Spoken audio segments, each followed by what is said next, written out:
تو خوشی کے موقع پر بھی دماغ متاثر ہو جاتا ہے، بے انتہا خوشی کے اس پر، جب انسان اس کو تسلیم نہ کر پا رہا ہو کہ ایسی خوشی بھی مجھے مل سکتی ہے، تو پھر وہ پیرالائز ہو جاتا ہے۔ اور اس کا علاج یہ نہیں ہے کہ ہم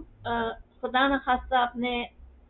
عزیزوں کو اس طرح سے، وہ بھی ایسا رشتہ، اتنا حسین رشتہ، اتنا مضبوط رشتہ کچے دھاگے کی طرح ٹوٹ جاتا ہے صرف اس لیے کہ خود غرضی آ جاتی ہے۔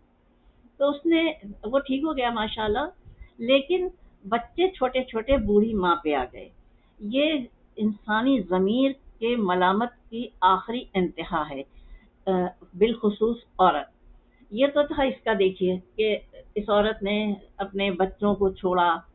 چھوٹے چھوٹے بچوں کو چھوڑا، جوان شوہر کو چھوڑا، یہ سوچے بغیر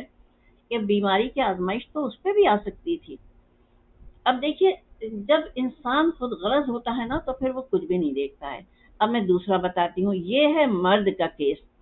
یہ بھی آپ کی نظر سے گزری ہوگی بات، بلکہ ویڈیو ہے اس کے اوپر یوٹیوب پر، کہ 10 دن کی بیاہی، صرف 10 روز کی نئی بیاہی دلہن،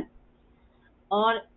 ماں باپ نے شادی کی لڑکے کی، جو کہ بقول اس کے میری پسند کی نہیں ہوئی تھی، اور میں اپنی پسند کی شادی چاہتا تھا، تو میں نے یہ جرم کا ارتکاب کیا۔ 10 روز کی بیاہی دلہن کو وہ لے گیا، بدبخت انسان، اور لے جا کے اس نے دوست کی مدد سے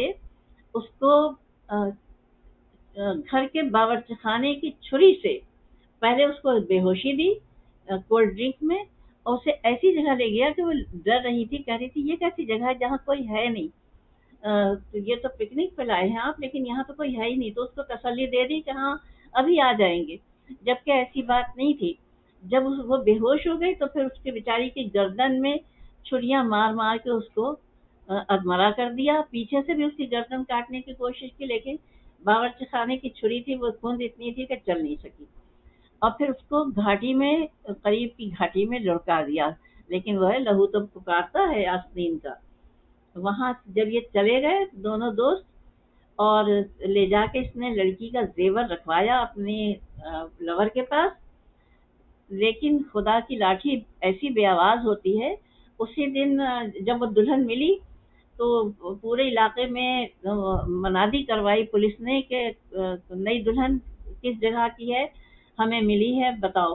تو پتہ چلا کہ وہ تو صبح گئی تھی، جب اس کے شوہر کو پکڑا گیا تو اس نے کہا وہ تو میں نے سڑک پہ اتار دیا تھا، اپنی دوست کے گھر چلی گئی تھی، مجھے دوست کا گھر نہیں معلوم، لیکن اس کے مشکوک بیانات کی وجہ سے وہ پکڑا گیا، اور بالآخر اس نے کہا کہ اس نے اپنی بیوی کے زیورات اتار کے اپنی لور کو پہنچائے، اور وہ لور سے شادی کرنا چاہتا تھا، اس لیے اس نے بیوی کو راستے سے ہٹا دیا۔